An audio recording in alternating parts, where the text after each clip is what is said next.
Good morning, good morning to you, you.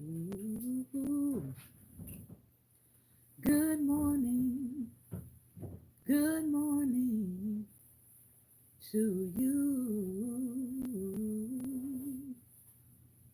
Good morning, good morning. Won't you share with a friend or two? Good morning, good morning to you. You. Good morning. Good morning. Good morning to you. You. Good morning. Good morning to you. And many more. Good morning, good morning, good morning, and welcome to Daring Dialogues. I'm your host today, Shantae Charles. It is Get Free Friday, and we are doing a short show today, so I'm going to jump right into the topics. As we know, today is widely celebrated around the world as Valentine's Day. So happy Valentine's Day to those who celebrate, and happy Love Day to those who celebrate like me. I celebrate all things love. Love for God, love for humanity, love for people, love for your spouse, all of that good stuff. As long as it's love, I celebrate it. Let's get right into our devotional for today, coming from Daily Motivations for African American Success by Dennis Kimbrough. February 14th topic is Love Never Takes a Holiday. Maya Angelou, writer, said this: My great hope is to laugh as much as I cry, to get my work done and try to love somebody and have the courage to accept the love in return. And good morning to each and every one of you. If you're with us for the first time, go ahead and hit the subscribe button, share, and like this video. Years ago, my youngest daughter asked, Why does Valentine's Day come only once a year? For a little girl, the excitement of making simple but colorful valentines, adding a little message in a child's scrawl, and giving them to all her friends was something very special. And best of all, my daughter received just as many notes and gifts as she gave. I tried to explain a bit of the history of Valentine's Day. My wife thoughtfully added, It doesn't have to come only once a year. It can be any time you want it to be. Surprisingly, my daughter kept that thought, and even now, years later, she sends us little notes composed during her caring moments. Not only on Valentine's Day, my wife and I do the same. Valentine's Day is special, but a thoughtful note can brighten any day. Love is sharing a part of yourself with others, says Clara Mother Hale. This practice has paid dividends for our family. Perhaps it can do the same for yours. We found that love never takes a holiday. Love is a little word, but you can make it grow in your life and the life of others. Great place to start your day.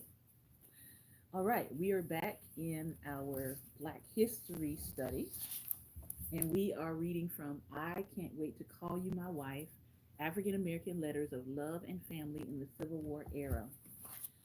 We're going to read a little bit more about the laws that were limiting Black Americans and Black freedom in the North, the South, and the West. And then we're going to go back and look at some new letters today from somebody I learned a little bit more about in my travels on last year when I traveled to Auburn, New York.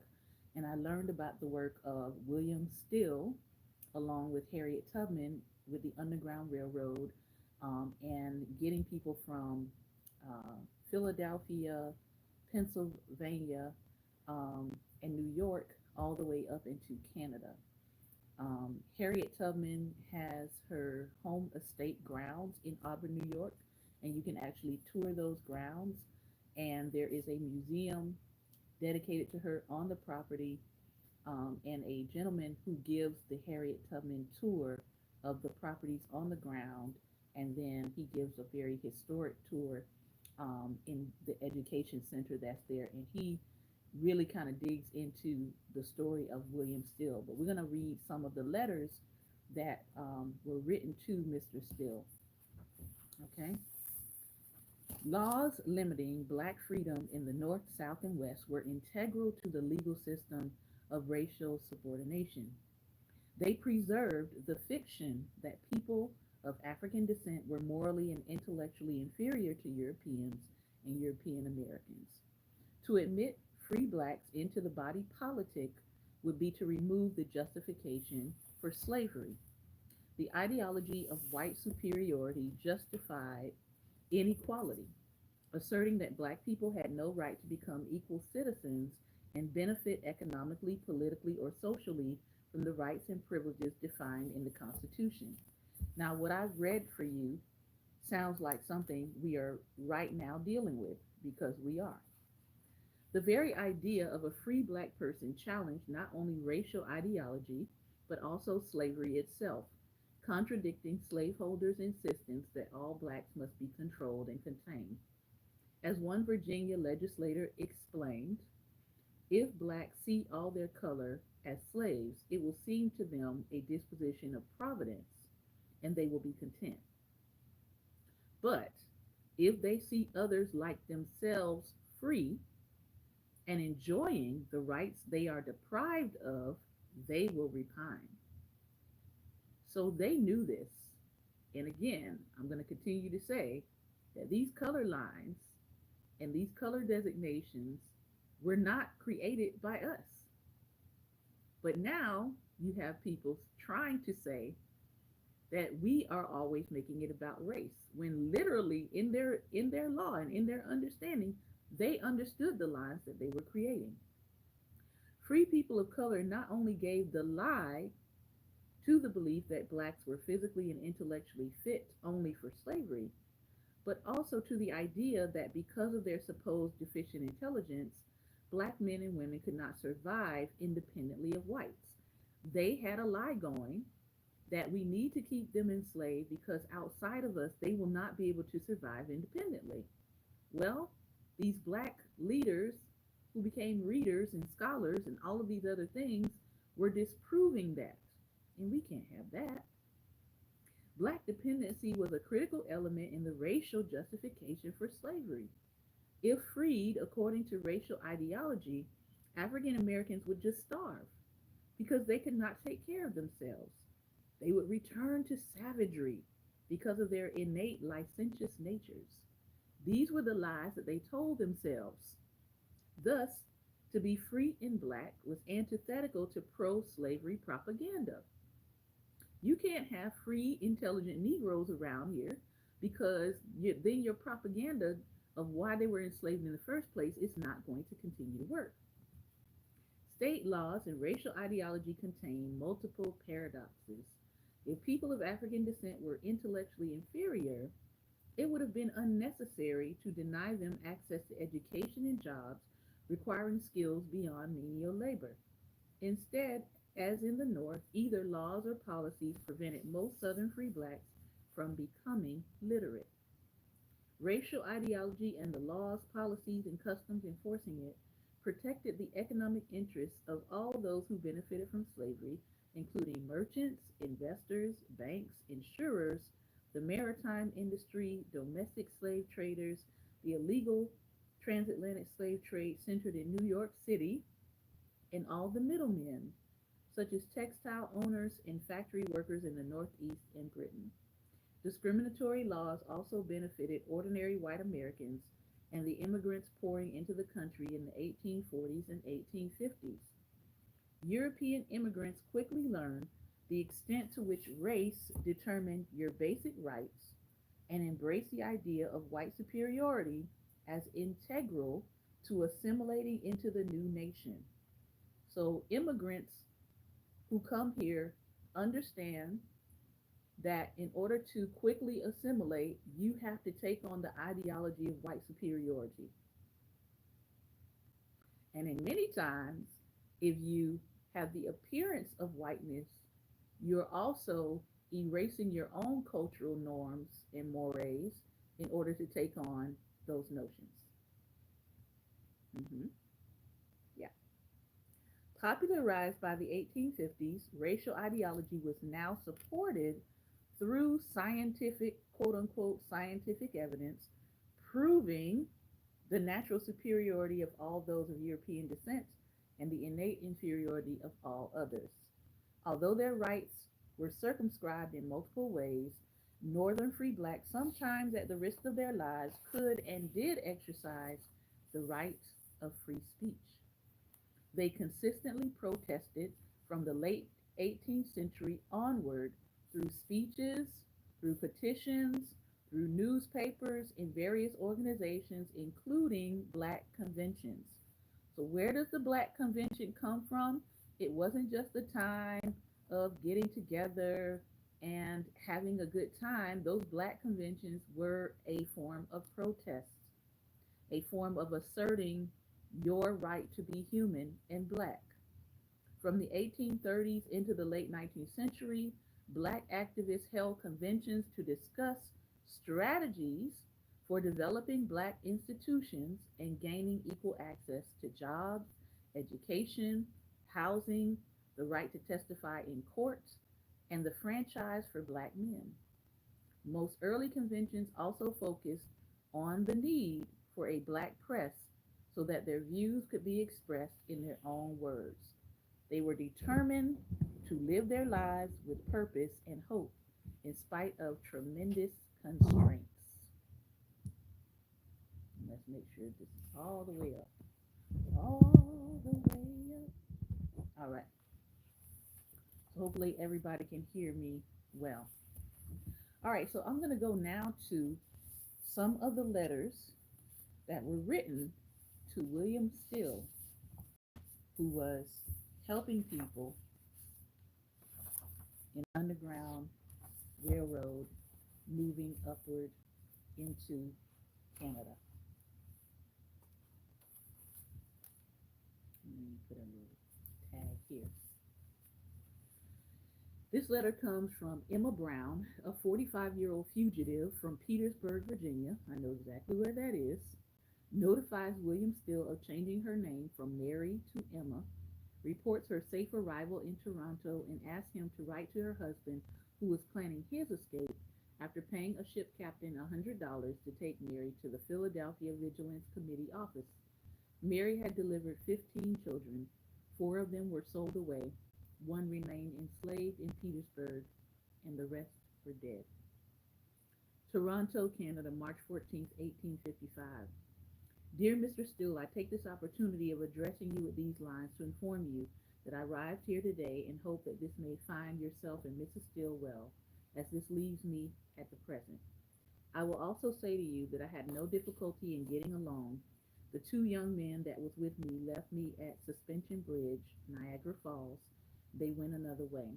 I cannot say much about the place as I have been here but a short time, but so far as I have seen, I like very well. You will give my respect to your lady. If you have not written to Petersburg, you will please write as soon as you can. I have nothing more to write at present, but yours respectfully, Emma Brown, old name Mary Epps. So again, black people were escaping, they were renaming themselves, creating new names, and getting out of enslavement. Here's another. Rebecca Jones escaped from slavery 6 years after her husband. Her letter to Still shows that almost all the options for work for Northern blacks were limited to menial labor, even those for whom were literate and had skills. Jones was probably a maid at the famous Parker House Hotel in Boston. In the 1850s, the newly established state of California afforded more job opportunities for the few free blacks who moved out west. Jones' letter also reveals that some fugitives engaged in immediate divorces after their escape. Parker House School Street, Boston, October 18, 1856. My dear sir, I can hardly express the pleasure I feel at the receipt of your kind letter, but allow me to thank you for the same. And now I will tell you my reasons for going to California. Mrs. Terrell, a cousin of my husband, has sent for me. She says I can do much better than in Boston. And as I have my children's welfare to look to, I have concluded to go. I should like to hear from my brothers and sisters once more, and let me hear every particular. You never can know how anxious I am to hear from them. Do please impress this upon their minds. I suppose you think I'm going to live with my husband again. Let me assure you 'tis no such thing. My mind is as firm as ever, and believe me, I'm going away from Boston. I am going away from him, for I have heard he is living somewhere near. He has been making inquiries about me, but that can make no difference in my feelings to him. I hope that yourself, wife, and family are quite well. Please remember me to them all. I should be most happy to have any letters of introduction you may think me worthy of, and I trust I shall ever remain yours faithfully, Rebecca Jones. P.S. I do not know if I shall go this fall or in the spring. It will depend upon the letter I receive from California. But whichever it may be, I shall be happy to hear from you very soon. Now, this is William Still. This is him in the 1870s. He who is responsible for helping hundreds of black men, women, and children escape into Canada. Now safe in Toronto, 23-year-old Isaac Foreman escaped slavery probably mid to late 1853 without his wife. A Norfolk, Virginia hired out slave who worked as a steward on a steamship. Foreman left without informing his wife of his intention to flee bondage. In February 1854, he writes to Still, informing him of his address and thanking him from the bottom of my heart that the high heavens may bless you for your kindness. Foreman then asked if his contacts had heard anything from my brother and whether one of Still's contacts had seen his wife enslaved in Richmond. Had Still thought of any way that he could get his wife away? Foreman's next letter was more desperate. He appears to be planning to return for his wife if he does not get help immediately. Toronto, May 7th, 1854. Mr. W. Still, I take this opportunity of writing you these few lines in hope when they reach you they will find you well. My soul is vexed, my troubles are inexpressible. I often feel as if I were willing to die. I must see my wife in short, if not, I will die. What I would not give, no tongue can utter. Just to gaze on her sweet lips one moment, I would be willing to die in the next. I'm determined to see her some time or other. The thought of being a slave again is miserable. I hope heaven will smile upon me again before I am one again. I will leave Canada again shortly, but I don't name the place that I go. It may be in the bottom of the ocean. If I had known as much before I left as I do now, I would never have left until I could have found means to have brought her with me. You have never suffered from being absent from a wife as I have. I consider that to be nearly superior to death, and hope you will do all you can for me. I am determined to see her. If I die the next moment, I can say I was once happy, but never will be again until I see her, because what is freedom to me when I know that my wife is in slavery? Ooh, child. I remain evermore your obedient servant, I, Foreman. Brother, you better preach. Apparently, Isaac Foreman did not have to wait long for his family to be reunited. His wife and 23-year-old brother James, both fugitives, joined Isaac in the north. James Foreman is now waiting for his fiancee, Mariah Moore, to follow. Niagara Falls, June 5th, 1856. This is our last one.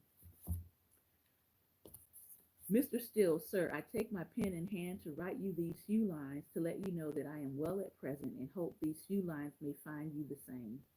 Sir, my object in writing to you is that I expect a young lady by the name of Miss Mariah Moore from Norfolk, Virginia.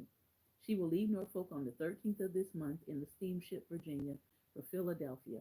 You will oblige me very much by seeing her safely on the train of cars that leaves Philadelphia for the Suspension Bridge, Niagara Falls.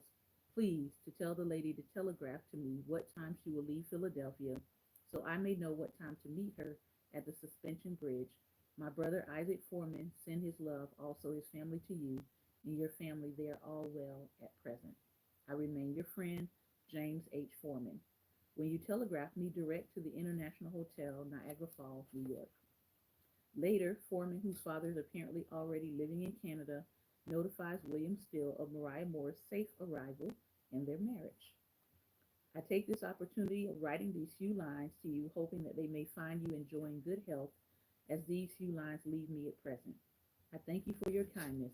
Miss Moore arrived here on the 30th of June, and I was down to the cars to receive her. I thought I would have written you before, but I thought I would wait till I got married. I got married on the 22nd of July in the English Church, Canada, about 11 o'clock. My wife sends all her love to you and your wife and all inquiring friends. Please to kiss your two children for her. She says she is done crying, and I'm glad to hear she enjoyed herself so well in Philadelphia. Give my respects to Miss Margaret Cunningham, and I'm glad to hear her sister arrived. My father sends his respects to you, no more at present, but remain your friend, James Foreman. Probably reflecting the views of most fugitives when they arrive safely, Virginia fugitive John Clayton calls Canada the glorious land of liberty. Last letter. Dear Mr. Steele, I take this method of informing you that I am well both in health and mind. You may rest assured that I feels myself a free man and did not feel as I did when I was in Virginia. Thanks be to God. I have no master into Canada, but I am my own man. I arrived safe into Canada on Friday last. I must request of you to write a few lines to my wife and just state to her that her friend arrived safe into this glorious land of liberty, and I am well, and she will make very short her time in Virginia.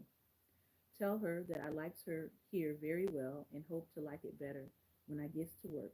I don't mean for you to write the same words that are written above, but I wish you to give her a clear understanding where I am and shall remain here until she comes or I hears from her. Nothing more at present, but remains your most respectfully, John Clayton.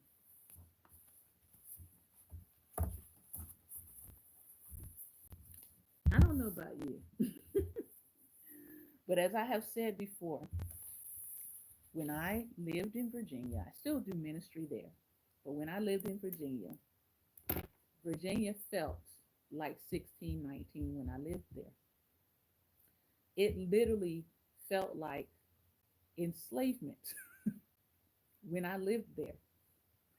Um, Maybe people who have grown up in Virginia all their life, maybe they don't feel it. But if you have moved there, especially Northern Virginia, the areas that they're actually talking about in those letters, it feels like slavery.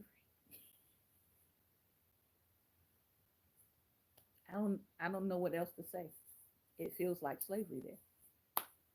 And I have to remind myself it was ground zero for enslavement and white supremacy in this country. Jamestown, Williamsburg, Yorktown is Virginia.